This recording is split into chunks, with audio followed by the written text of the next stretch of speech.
Hi, back again. Guess who is back? It's me. Did you guess it was me, seeing as that I'm the one who did every other episode previous to this? Well, good deduction skills, Sherlock. Yeah, it is me. Fuck you. Fuck you.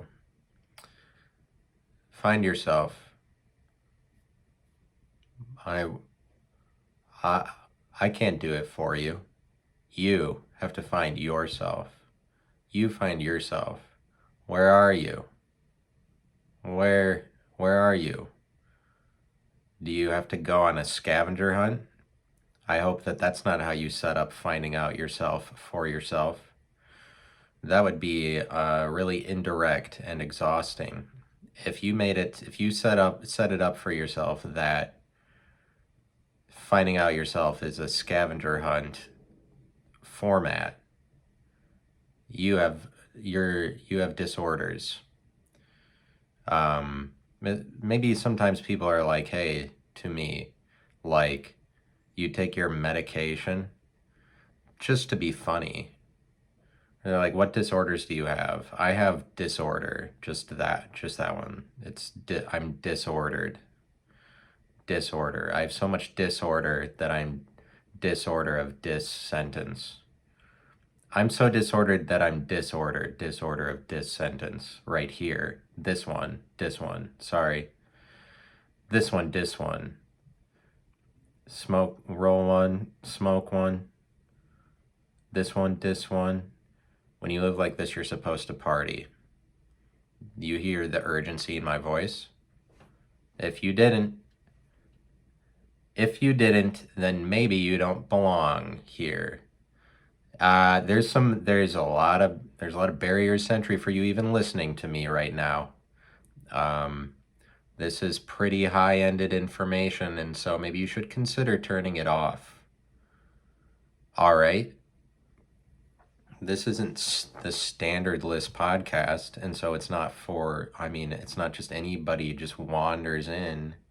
They're like, oh yeah, I like it. I like that podcast. E oh, oh, I bet you do. Yeah, I bet you do like this podcast. Oh, I bet. Do you find it enjoyable? Yeah, well, maybe you should reconsider what's been happening to you and yourself and your relatives or whoever you find yourself around, that you put yourself in to these situations with these people, that it makes then that's who you are or whatever. Like, I don't the love that I have is only found in the people that I share it with, like that kind of thing. Like, well, even after I'm dead, it won't matter, because what will be passed on is all that matters about my existence. I only find myself in the love I have for other people. Is that you today? Then maybe you shouldn't listen to this podcast. Just kidding. I don't want to dissuade people with my words. I'm being facetious. But like, my naturally condescending tone about it is not something to be overlooked. Like, you should consider, maybe you shouldn't listen. I mean, hey, maybe you shouldn't. Like, it's a joke, but I mean, is there something to it though? There's always a little kernel of truth in all falsehoods. Fuck nah, there ain't. Sometimes there's just, oh, that didn't mean anything, right? Right? Sometimes words are spoken and they mean nothing, though. Basically, I'm just depending on it. But what are you gonna do? Discern everybody else's intention to be like, oh, they're trying to tell me something. Nobody's trying to tell you anything. They're just out for themselves. And if they're trying to communicate to you specifically, then watch out. This is Paranoia 101 hour. Welcome to Paranoia class. I'm telling you how things go down in the world. Watch, if any time that I'm complaining about something, this is Welcome to Paranoia Hour, because who knows what anybody is doing and for what reason. You know what I mean? You know what I mean? You know what I mean? You know what I mean? You know what I'm talking about that I am doing currently? Currency and full circle. Um, it revolves back around. How are you doing today? How are you doing? You doing well? Good. Good that you're doing well or bad. Oh, good. Nice. Wow. Were you away? Were you away this morning? Wow. You were a certain thing of this is the thing that I was being. Ooh. How did you manage to construct a morning for yourself where you came to be feeling a way about the morning? How did you insert yourself into your surroundings that it was determined that you found some purpose in you being there, and then the relationship between me and the surroundings definitely happened, and oh, I definitely feel this way about it. That kind of thing is going on. Oh, yeah, oh, the morning started off good. Yeah, I don't think so. I don't think it did. Oh, I had a bad morning. Yeah, fuck you. You had a bad morning. I don't think so. Do you own the morning? Oh, I had a bad one. Yay for you that you had did you have a bad morning? Oh, mornings are bad now, huh? Oh, because the morning happened, and oh, it was because what you saw, and when you inserted yourself into yours, the way you related yourself to this morning, then it became that, okay, so now we're just, am I supposed to have a bad morning now too? Because is that what you're telling me? Oh, I'm supposed to see things through, like, I'm supposed to try to learn who you are, and you're telling me you have a bad morning, like, oh, now I'm having one too. I don't, listen. I don't listen to what I'm saying. Don't you hear don't you hear these words? I don't condone your bad morning, but I guess you're entitled to it. You're entitled to your bad morning. I'm entitled when I tell people, like, oh, I had a good morning, I'm like, and I deserved it, and I deserved waking up today. So fuck you. Yeah, I woke up today, and I ate breakfast. So, yeah, I had a good morning. I'm up in people's business about my good morning. Like, yeah, well, I bet you thought that it wouldn't have gone that way for me, but it was a good morning, so ha ha ha ha. You cunt. You think that my morning would have not been that I didn't lay down, that I wasn't thinking about it? Oh, what, like passe morning for me? Oh no, I was aware that I was having a morning, and more so than that, I was like, I knew that I would feel a way about it later that I could tell people about. So I'm like, oh, this isn't nothing. At least I respect the morning. Uh, that's what I say to other people, even though I get mad at them. They tell me they had a bad morning. I'm like, no, no, I had a good morning, and that's none of your business. So you can fuck off. No, I had a good morning, and I didn't. That information isn't free. Like, at least show a hint of gratitude for me telling you about that, because otherwise, how would you know what morning I had? And duh, this isn't. I didn't just show up for nothing. Like, do you hear what I said? Are words not coming out of my mouth? Did I not have? Oh, did I not have a good morning? Oh, that's what I get all up in people's face when I tell them, like, hey, by the way, I did have a good morning today, and yeah, I drove to work. Like, I made myself breakfast, and then and then I showed up at work. So did you do that too? Oh, you had a good morning. Oh, okay. Oh, I had no idea before you told me that. Thank God you told me. Thank God you told me about your good morning. Oh, why? Oh, you had a good morning. No, big surprise. I I bet you had one. I bet you had a good morning. What did you do? Did you wake up comfortably this morning? I bet that that was nice. I bet that that was comforting. Oh, do you wake up in a secure home that you're paying rent for or paying that you paid for? Oh, are you paying for a place to live in so that you're safe from rain and snow and cold weather? Good for fucking you. Um, that's what I say. That's what I say. It's fun.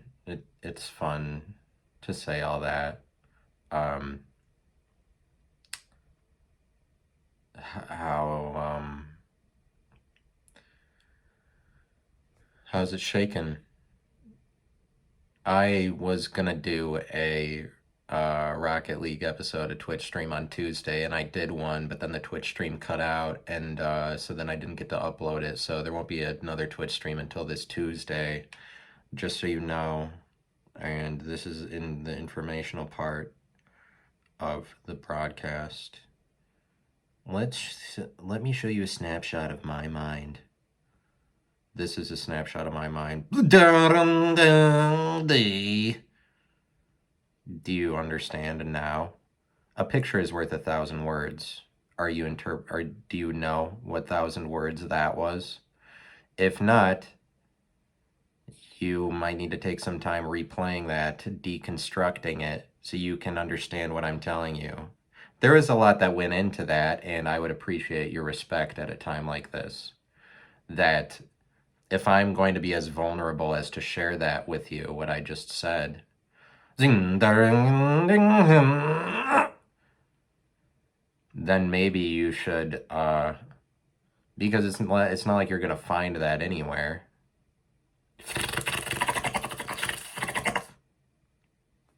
That's not every place. That's part of my brand, by the way, and I better not catch a whiff of that. And I better not encounter that in real life, then I'll know that somebody was snitching, that they're sharing that's now, I mean, I know that now it's on the internet, so it's like transferable to everybody that I just shared that, but I better not catch a whiff of anywhere outside of these walls, because then I will figure it out. I'll put two and two together about who did it, and then I'll set my crew on you, and you might think that I'm joking, but you're like, oh yeah, you're right, you have a crew. Like, yeah, well, I do have one, and they're lethal, so something's got to come home to roost. Something has to be on the chopping block to be roosted. And all I'm saying is, like, don't make it you. Mitigate your chances for it to be you, to be on the chopping block, to be roasted, because when I say that something's part of my brand, I'm not you like do you understand? Do you not understand what that means? No, I have a brand. That's what I tell people. I yell it in their face. I'm like, no, I have a brand. They don't know who I am at all. They're just strangers. And I scream at them. I'm like, no, I have a brand. You dickless moron. I have a fucking brand. It's called, uh, um, and it's doing well, so it's very strong.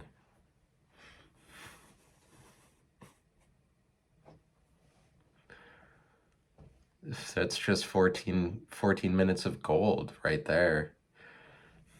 Silver and gold.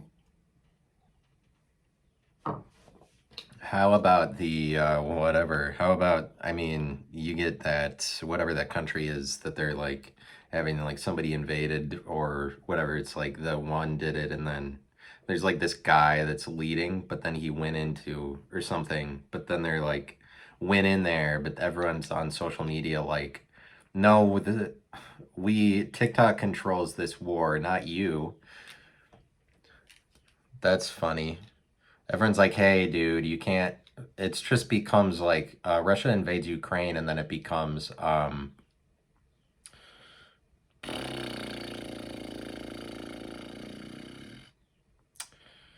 Russia invades Ukraine, and then it just, like, at this point, it's not really a war. It's just kind of like a current event or something. Like, people think that it's a people think that it's a TV show or a publicity stunt because of how much people like get to talk back to an event. Like, it's just something that happened on the internet somehow, even though it's a war. Like, I feel like it's difficult for people to respect it. They think that it's just part of the news cycle, or like they're like, oh yeah, all right, Putin invaded. I mean, everybody, like, people are taking it seriously, obviously, but it's like the world is like, no, we think it's icky that you invaded Ukraine, so you're not gonna do that. And the entire world is like sanctioning them, and Green Day didn't even show up to Russian concerts. So that's probably the straw that breaks the camel's back, right? They're like, oh, Putin called off the troops because Green Day didn't show up to Russia to do their scheduled dates. So the jig is up. We thought that we could pull one over in the entire world, but that was, yeah, like he invaded it, and then they're like, uh, it's like they think it's just a like, oh, the war, yeah, it's just kind of a, yeah, oh, you're launching missiles, but I know that it's a very serious issue for the people that are actually in Ukraine and then getting bombed, so that's not a positive thing, but it's kind of weird how the entire world agrees that war sucks now, that we're like, oh no, we're not going to do this. We're not going to do this thing anymore. Like, sometimes I say about how we live in like the world, the borders of the world of countries don't change anymore because people don't invade things. And this is what I'm talking about, is that if somebody does actually invade something, now it is the biggest deal ever. Like, the entire world is like, no, stop. It did not used to be like that. People could actually invade things. I mean, especially when it was the Roman Empire, there's no backlash. But even in World War II, you could invade stuff, and they let Hitler do it for a while, and the like Europe was concerned, but America was like, yeah, whatever, because the world wasn't connected. Now the world is so connected that if anybody invades anything, it's like the entire world's business, and it's just more difficult because to do that, and that you're going to be taken seriously. Like, that's the thing, is that people are like, hey, dude, you have mental issues.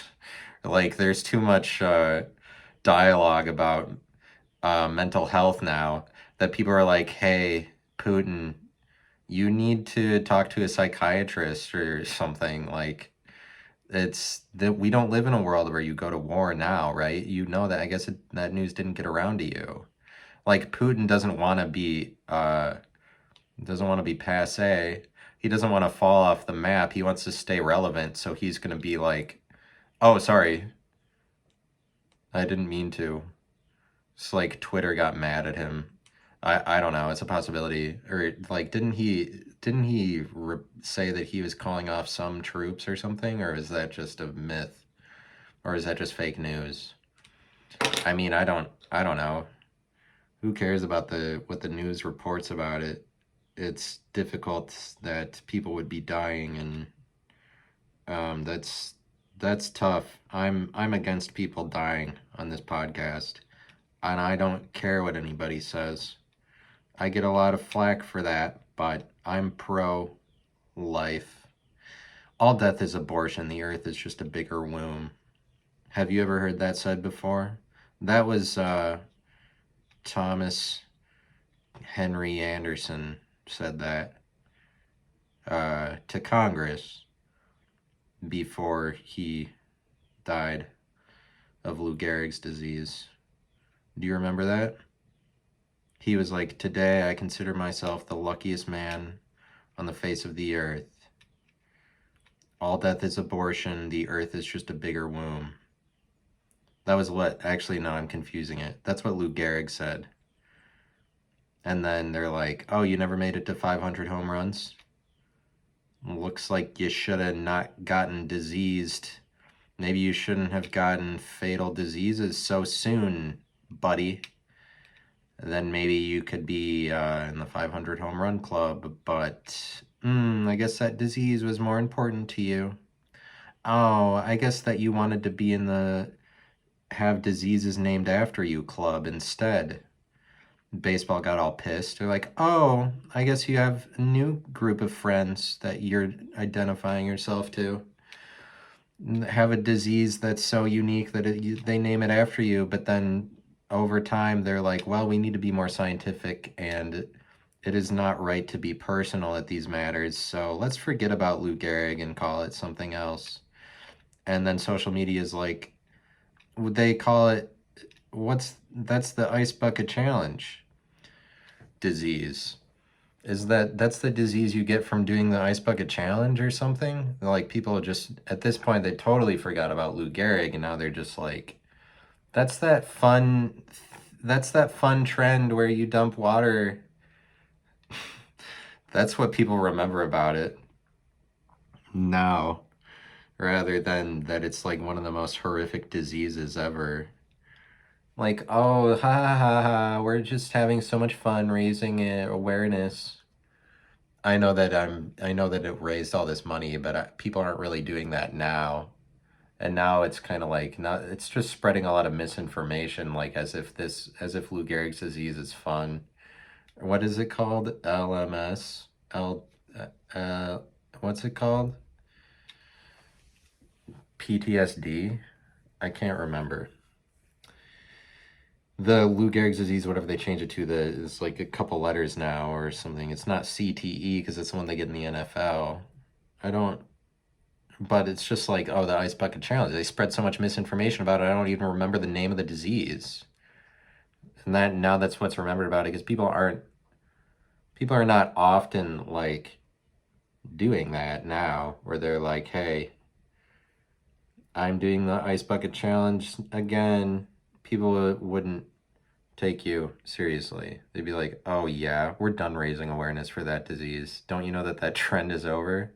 That disease isn't trendy anymore, so let's forget about it. You're behind. That disease was so 2016 that people got on board with it.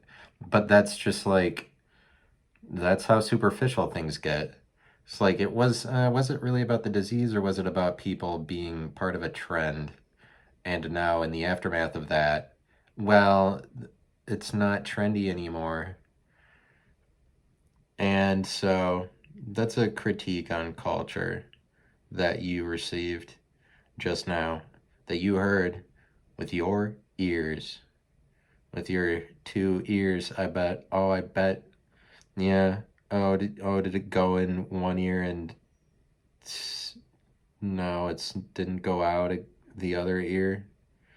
Curiosity killed the cat, eh? Curiosity killed the cat, and people are ignorant. Those are two things that I'd like to discuss here. Curiosity is an important idea. Curiosity is like, oh, that'll take you beyond what you're thinking about. I mean, if you have the courage to indulge in curiosity, then you might find that you're in a whole new world that you didn't expect was even possible before. I mean, if you're like really curious, you keep going towards those things that confuse you. You're like, oh, I have to figure out what it is. Curiosity, and the world tries to rein in. Like curiosity is a pretty potent idea if it was like widely accepted, but we're not like, oh, it's important to be curious. No, we say curiosity killed the cat.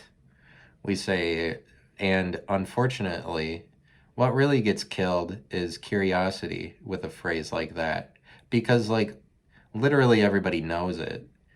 And to the point now that you're like not even going to think about curiosity in some cases, like, it's so tied with that phrase.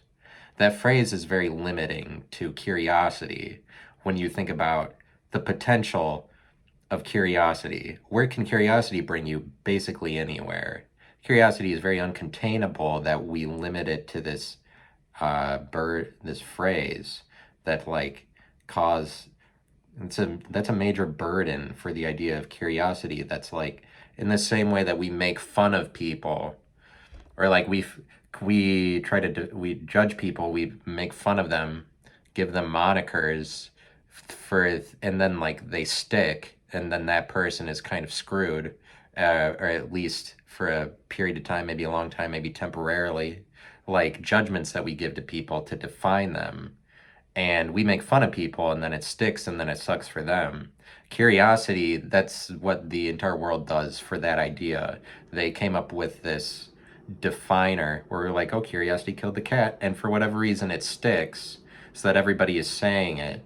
Like restricting it to cats, when like associating with cats, and also, and it's just a meaningless phrase that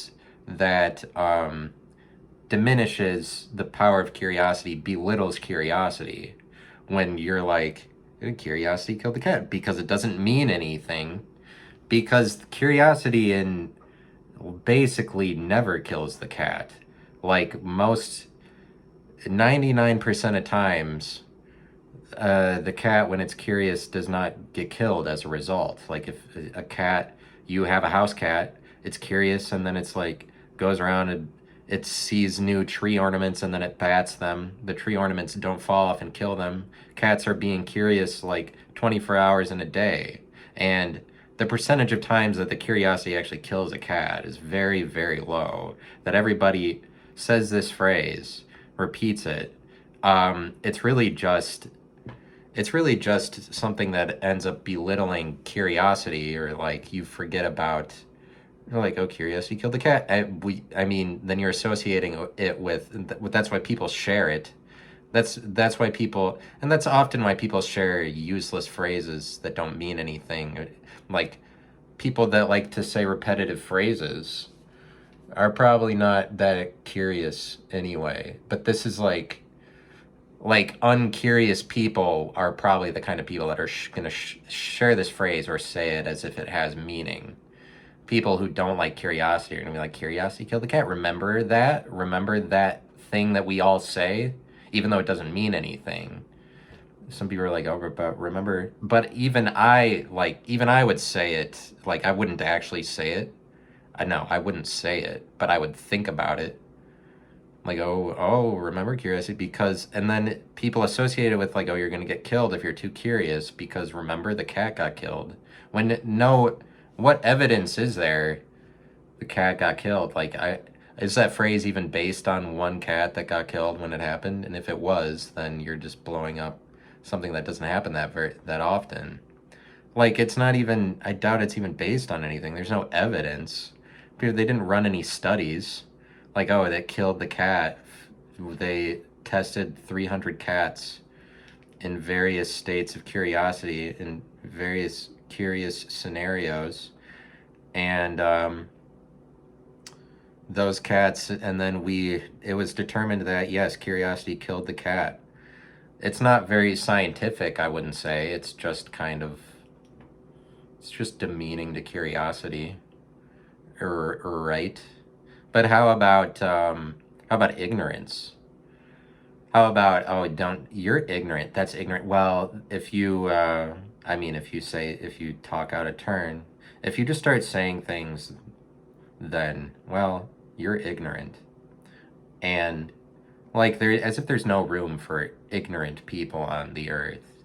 Everybody has to be aware.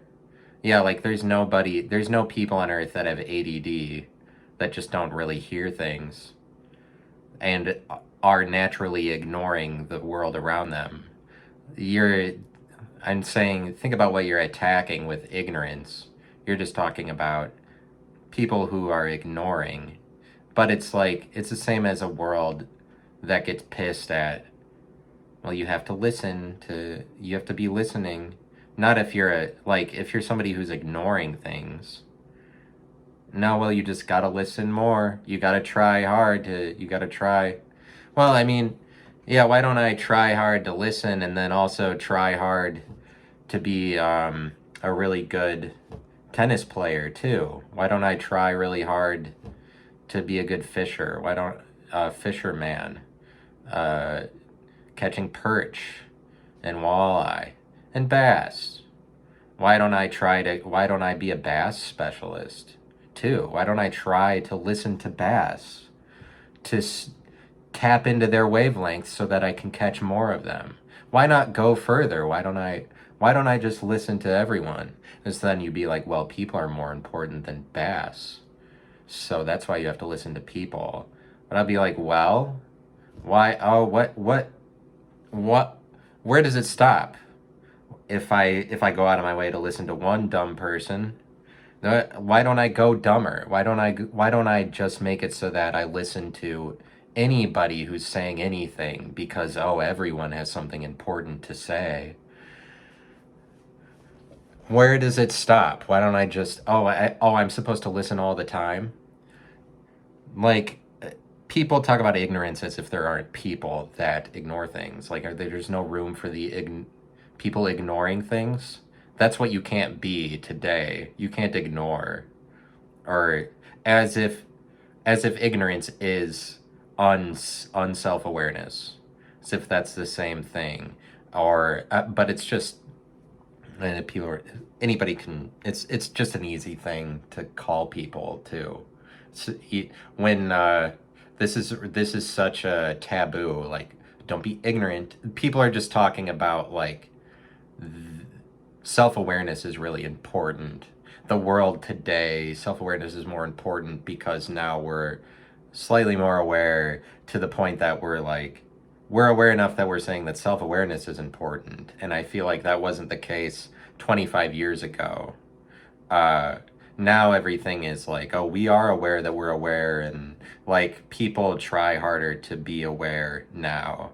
I'd say awareness, it's kind of like a fad.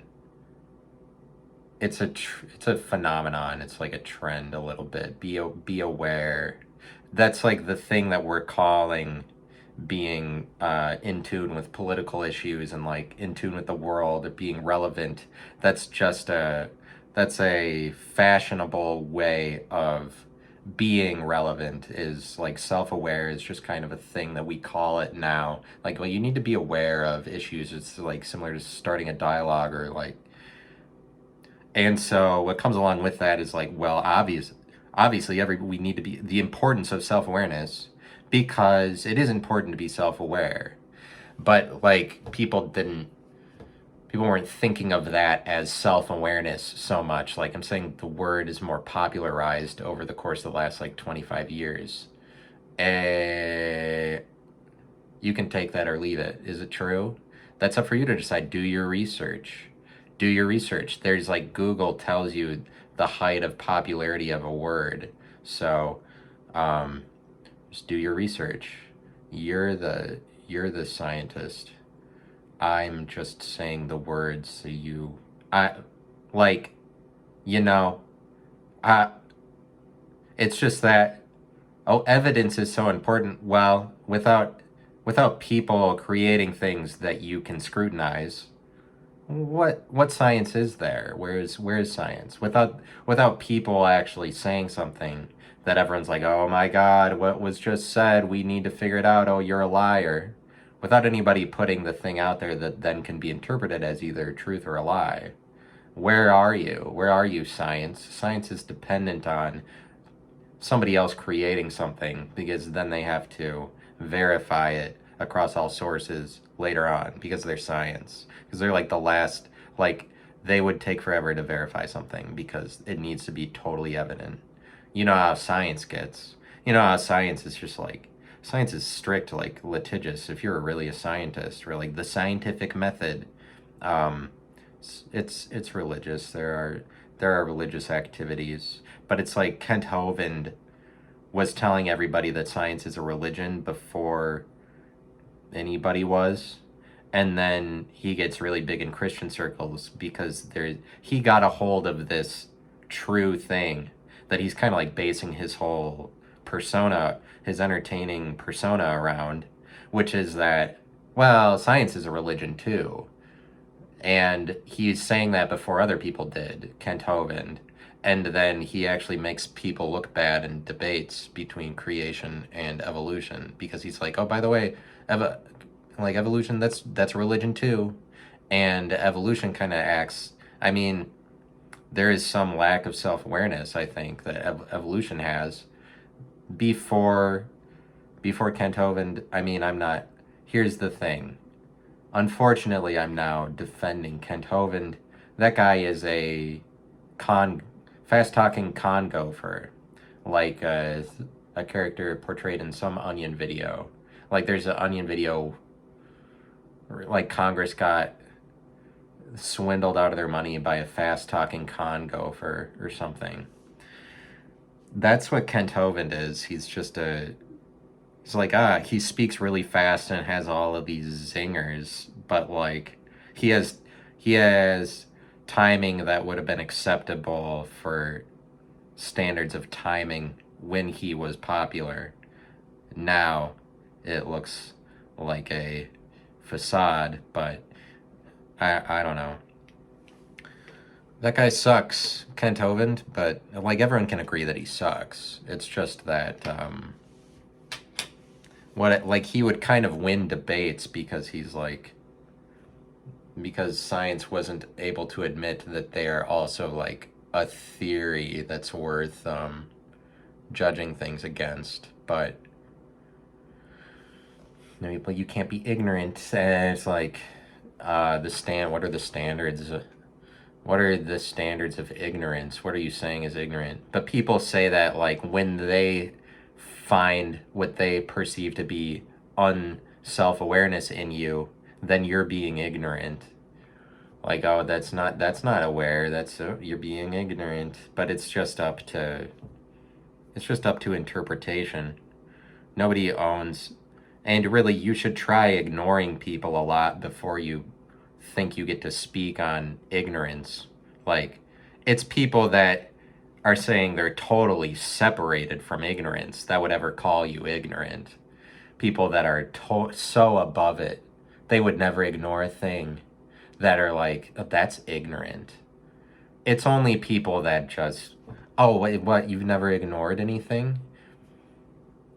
But I don't know what to make of that. Like, if you didn't ignore enough things, why would you think that you get to say what was ignorant or what wasn't, to see that in another person and be like, oh, you're being ignorant? Like, to act like you're the authority on it, and anybody would say that. Act like you're the authority on it, but at the same time say that that's the absolute evil that you take no part in. How are you able to do both of those at the same time?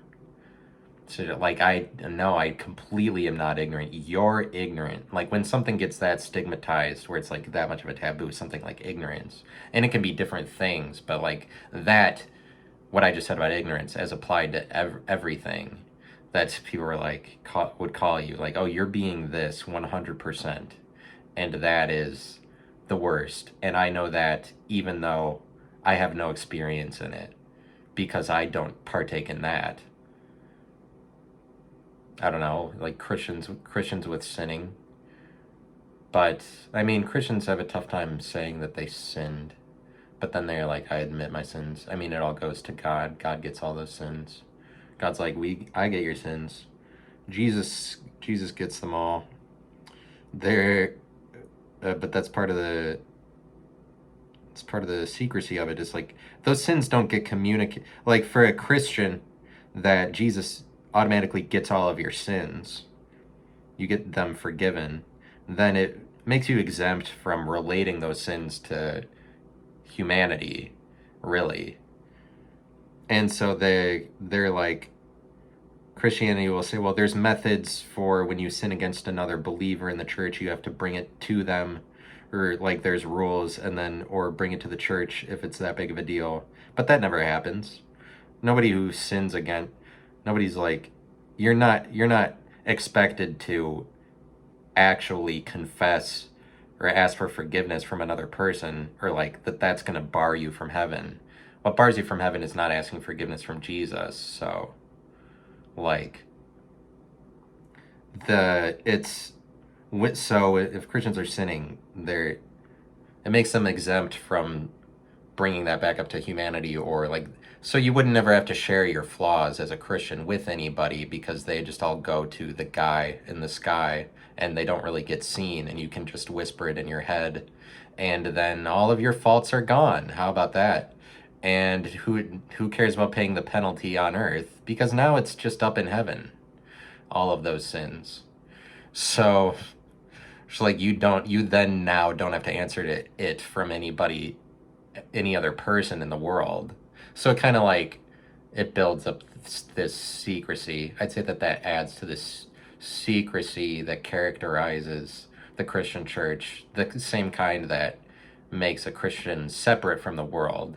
I mean, they're separate because they're basically never sinning, because as far as their sins are concerned, they're not related to any people in the world that it would need, that a testimony of that would need to be shared.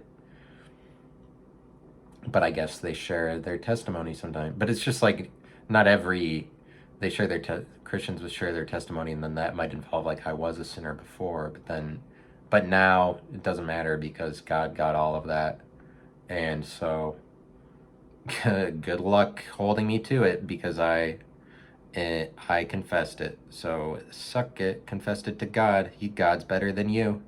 I don't have to confess any sin to any person because God is better than every person. So, and not only, yeah, I mean, I'm just saying, now you don't have to share it. Now your problems are, now you're golden, I guess, if you're Christian in the old, what do they call it? What? The Christian church? Sorry, I know the name. They don't call it the Episcopalian Mormonite medieval swashbuckling indigenous diamond mine. No, they call it the Christian church. They don't call it the adventurous, nefarious, indescribable. Like, how about that, like, I feel like people are bringing up the marvelous Mrs. Maisel way too much. Definitely. Oh, the indigenous Mrs. Indescribable showed up and we made that show, so can't they just make the dumb Mr. Jones so that I can watch that? Enough with the marvelous Mr. or Mrs. The marvelous Mr. or Mrs. whatever it doesn't. Hey, she's not. The marvelous Mrs. Maisel isn't a woman necessarily, right? That would be pretty closed-minded for you to draw that conclusion. I think she's a man. She has a penis. The marvelous surprise. That's the end of the show. By the way, she had a dick the whole time. What did you think? What do you think this was? And are you a transphobe? Jeez.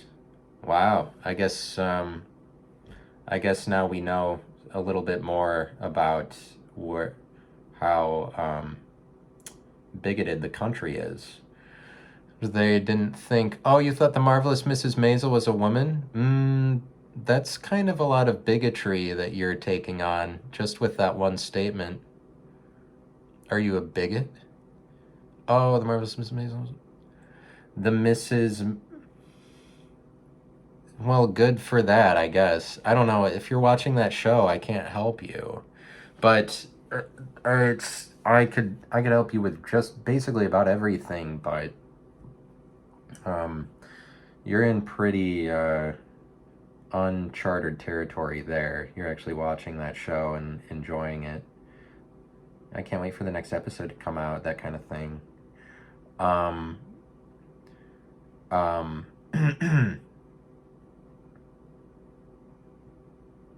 Hey, though.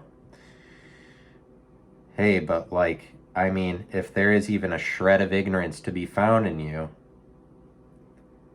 you're gonna burn in hell because, have you heard of a little thing called, awareness?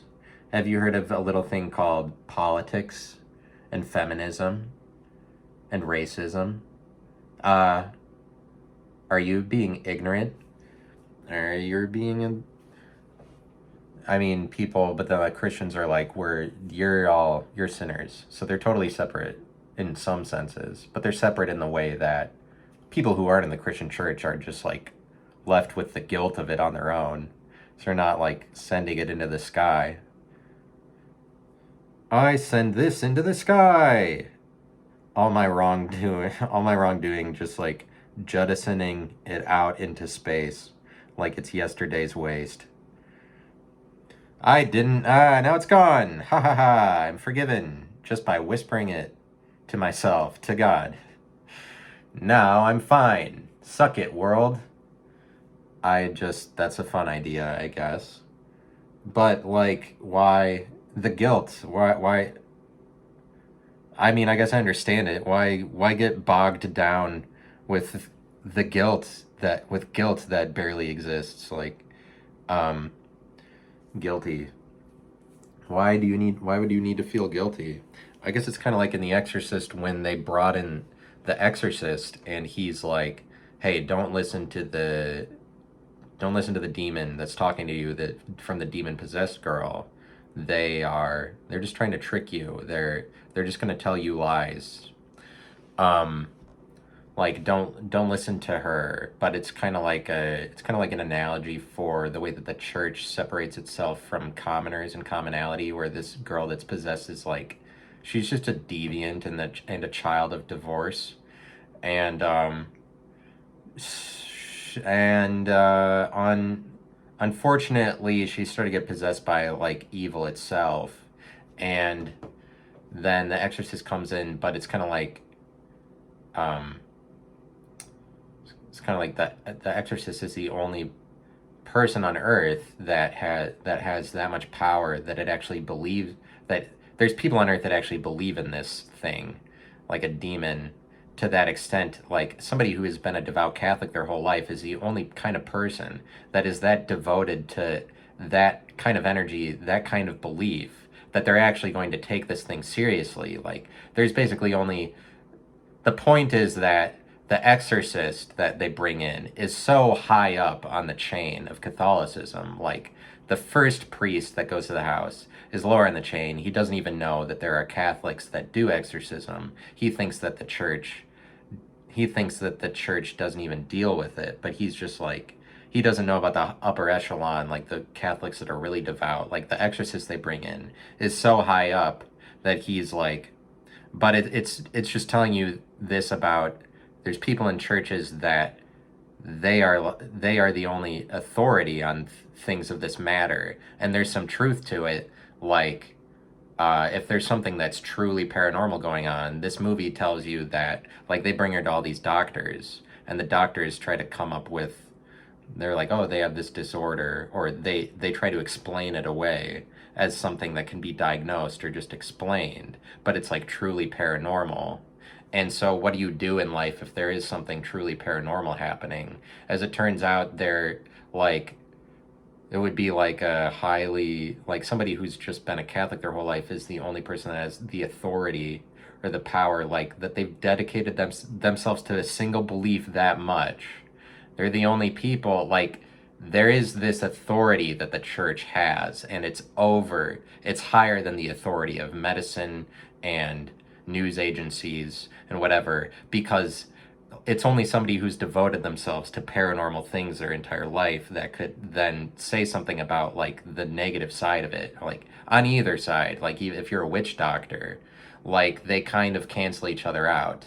And that is sort of what happens in the movie, because the exorcist dies and so does the girl. I mean, and then the demon gets exorcised. But my problem is with this movie is this is arguably the greatest horror movie of all time.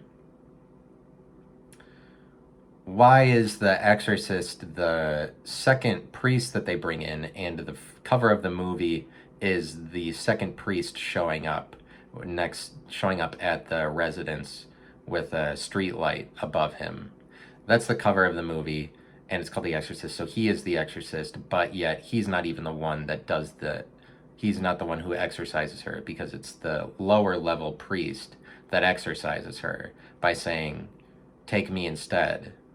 But so which one of them is The Exorcist, since that is what the movie is about? Notice also that the movie is not, this is the greatest horror movie of all time, and it is not about, it's not called The Possession. It's about the priest. It says something about what the cross has this authority, like that is kind of above everything else, because it deals with that which cannot be explained. It deals with beyond what we're defining about the world. And like, oh, the cross has this authority, and the people that practice the cross, they're just walking around, like they're just around you like anybody else. But the point that I started off making is just that, like, the second priest is kind of just ignores all these commoners during his life and the scenes in the movie before all of this happens.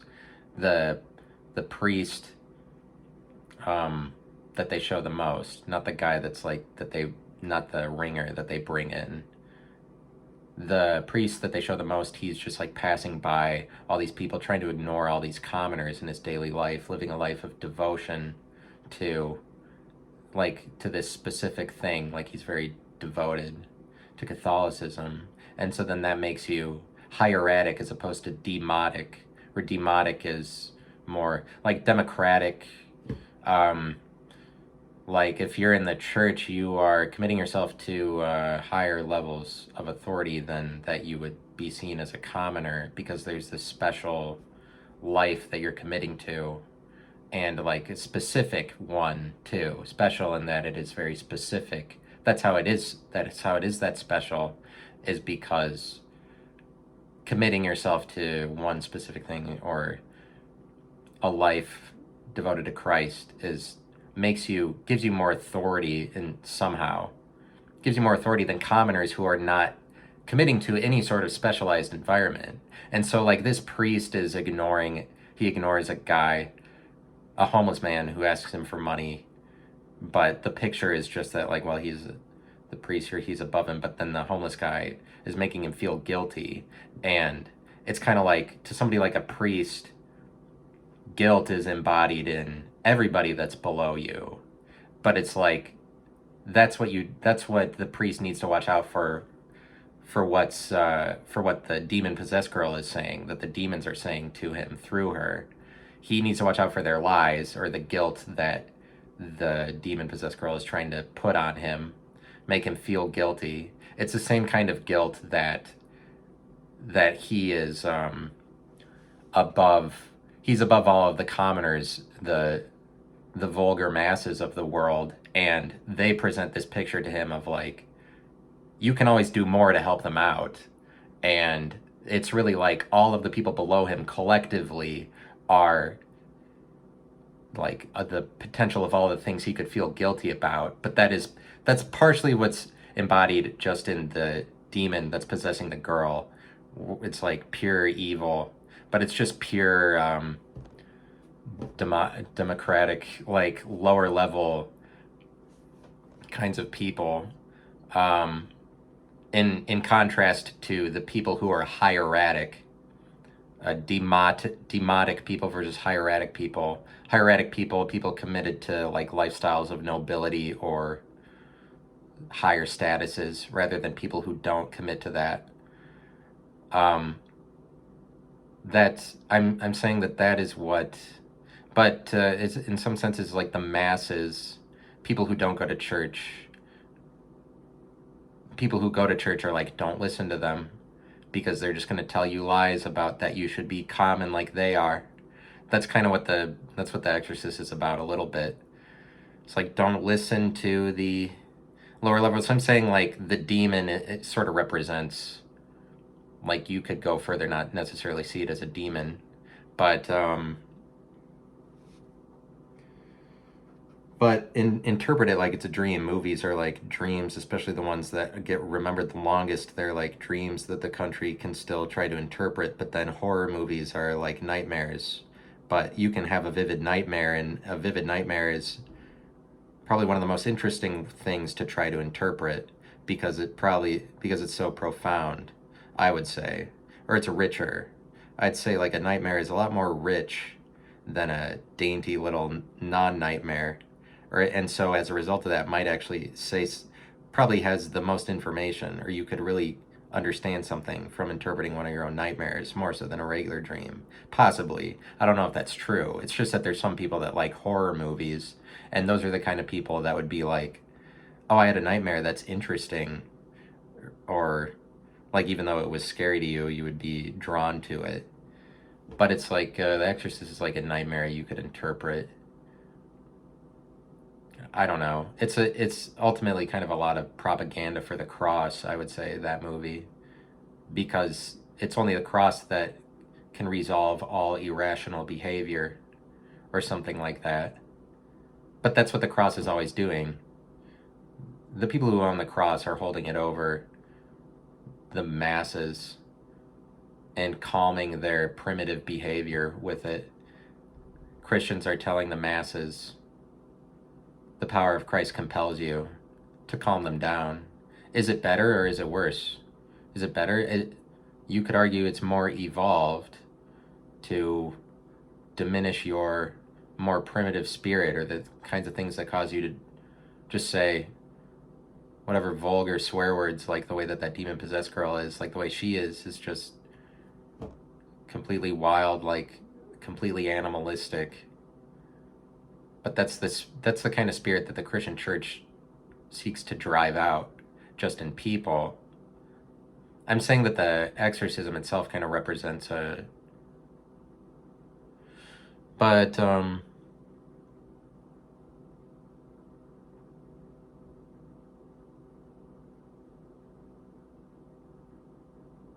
I really did talk for that long, I guess.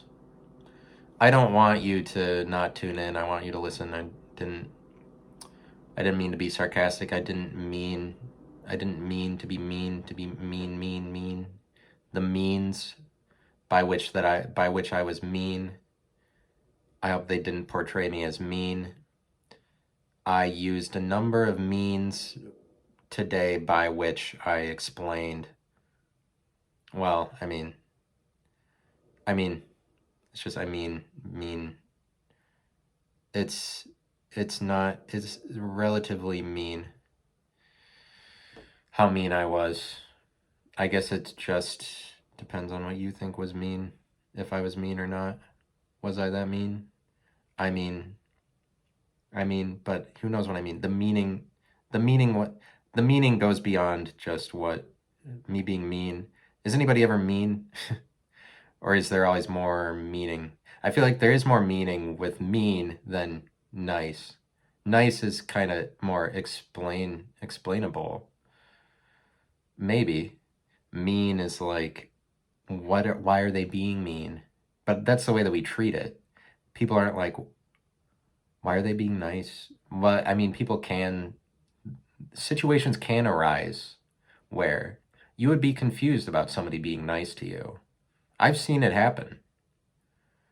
I have command over that situation. You're like, why are they being nice to me? Oh, I've seen it. People, not every time should somebody be nice to you. But I don't know. They're probably both just as confusing, right? No, I'm saying that objectively, one of them is more confusing than the other because they're opposites. Like, well, 50-50, so anybody who says that mean is more confusing than nice, there's just as many people that say nice is more confusing than mean. It can't be. But also, when people say objectively, it's almost like what they mean is subjectively, because you're like, this jaguar is objectively beautiful or something, or like thing, this mountain is objectively beautiful. It's a beautiful mountain. Everyone would agree. But if it's like everyone would agree, that's why you're saying objectively. Shouldn't you be saying subjectively? Because according to everybody's interpretation, like this mountain is subjectively beautiful. I don't know. But everyone says objectively, or they sometimes they might say subjectively. This, no one gave you the right, I don't think. You show up and listen to me talk. You think you have the right to just, okay. Oh, yeah. Oh, is that what you, is that what you thought? That's funny how some people think things and then they go forward with it. That's funny how somebody gets something in their head, they start thinking it, and then what do you know? Next thing you know, they're saying it, or they're doing it. That's funny how somebody's like, oh, I'm gonna go, and then as it turns out, they were serious. It's like, that's funny how people get things in their head. I don't think that that's something to get worked up about, as long as we're here. Somebody who gets something in their head, well, they got it in their head that's okay, then they're probably exempt from most wrongdoing. Or they got it in their head. Everybody, before they do everything, it's like something that they got in their head. I'm gonna go to Chipotle later. Well, they got it in their head that they could just go to Chipotle. I don't know. I know that people say it as like, oh, then they did something wild. It doesn't. Of course, they got it in their head. Do you think that that's so much different from them doing it? It's like thinking it and doing it. Well, those are different things, but especially in a world that's very litigious, will especially hold you to that doing something is very much different from thinking something. A legalistic world finds the barrier between mental and physical very important. I mean, it finds barriers themselves important. Like, well, the things you think, and then because that's all in legal. Chalk it up to legal, that you're going to be like, the standards are very different for when you do something than when you think it. Chalk it up to legal. All right. See you all on the flippity do. Bye now.